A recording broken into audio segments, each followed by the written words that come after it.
Assalamualaikum warahmatullahi wabarakatuh. Halo adik-adik, tetap semangat ya. Kali ini Kak Arif akan membahas tentang tidur. Ada apa ya dengan tidur? Semoga adik-adik jangan tidur dulu ya. Tahukah adik-adik, ternyata tidur merupakan salah satu di antara tanda kekuasaan Allah Azza wa Jalla. Dalam surat Ar-Rum ayat 23 yang artinya, dan di antara tanda-tanda kekuasaannya dijadikan tidur di malam hari dan siang hari, sebagian mencari rizki dan mencari sebagian karunia-Nya. Sesungguhnya pada demikian terdapat tanda-tanda bagi kaum yang mendengarkan. Dalam surat An-Naba ayat 9, adik-adik ada yang hafal? Waja'alna naumakum subata, dan kami jadikan tidur sebagai istirahatmu. Jadi adik-adik, tidur itu sebuah perkara penting yang sangat dibutuhkan oleh tubuh kita. Adik-adik tahu proses apa yang terjadi selama kita tertidur?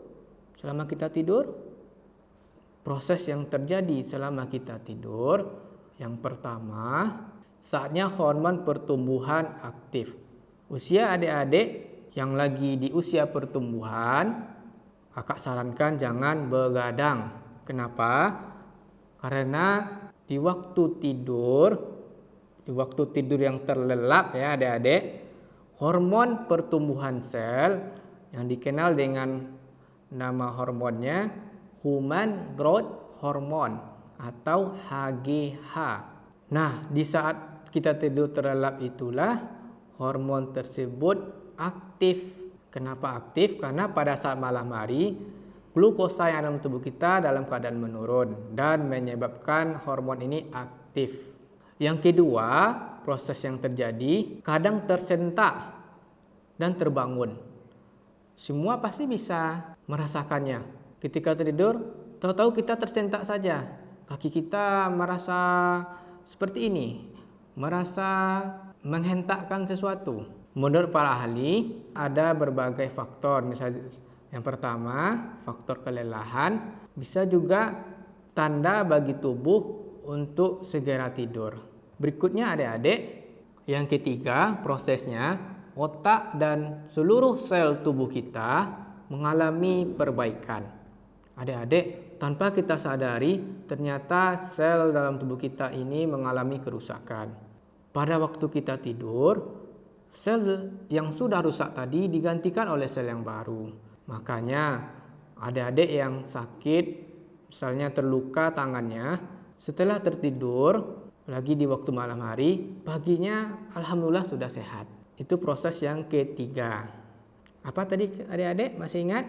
Otak dan sel seluruh tubuh mengalami penyembuhan atau memperbaiki sel kita. Proses yang keempat, otak membuang informasi yang tak penting. Adik-adik, kita kan sudah seharian beraktivitas.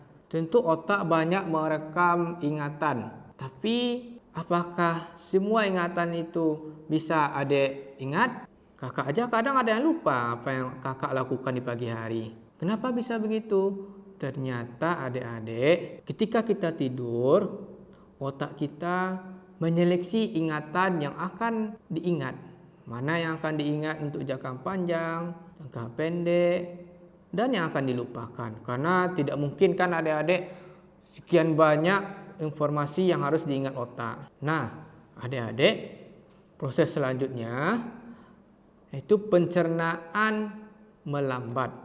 Jadi di waktu malam hari kita tertidur itu adik-adik, pada saat kita tidur, glukosa dalam tubuh kita tadi kan menurun. Di siang hari atau di pagi hari kita akan banyak membutuhkan glukosa. Kenapa kita membutuhkannya? Karena adik-adik mau berlari, mau belajar, mau menghafal Al-Quran, butuh energi. Energi itu dari mana? Dari glukosa tadi. Nah, di waktu malam hari, enzim yang bekerja untuk menguraikan zat makanan supaya jadi glukosa, supaya jadi energi, tidak bekerja dengan baik.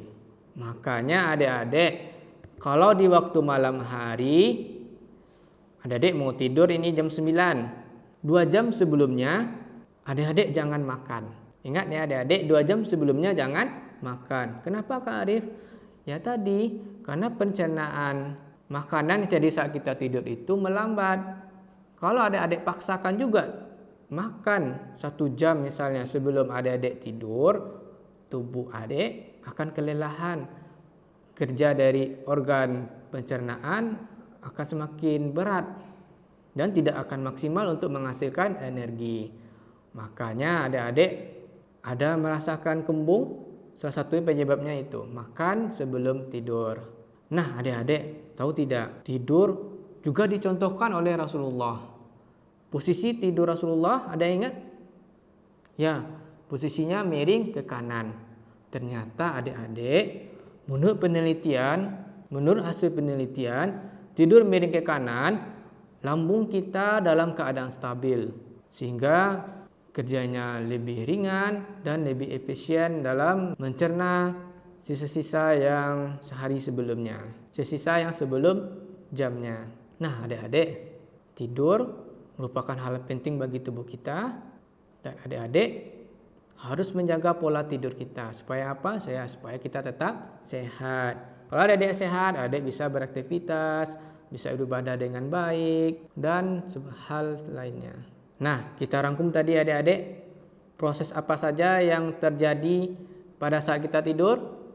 Yang pertama, saatnya hormon pertumbuhan tumbuh. Yang kedua, kadang tersentak hingga terbangun. Yang ketiga, otak dan sel seluruh tubuh menyembuhkan diri. Yang keempat, otak membuang informasi yang tidak penting. Yang kelima, pencernaan melambat. Nah adik-adik, sekian informasi dari kakak. Semoga tidur adik-adik pun bisa menjadi pahala. Assalamualaikum warahmatullahi wabarakatuh.